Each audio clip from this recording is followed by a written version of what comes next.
多いなんてだってかなり金持ってそうだから。そうですね。しかも吉田レベルだ。北越、塩新、長岡金庫、すごいね。各社。どうやってそれ集めるの？すげえな。すごいですよ。吉田コネクション。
担当を喋ってて何年かぐらい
全然言われて、そういうことんだかなと思ってさ、マンズのパパ言ってたけど、80万、800万月収な、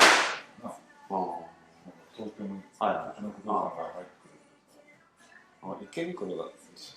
どっかあるんですよ。月収800万の人って金銭感覚が違うって。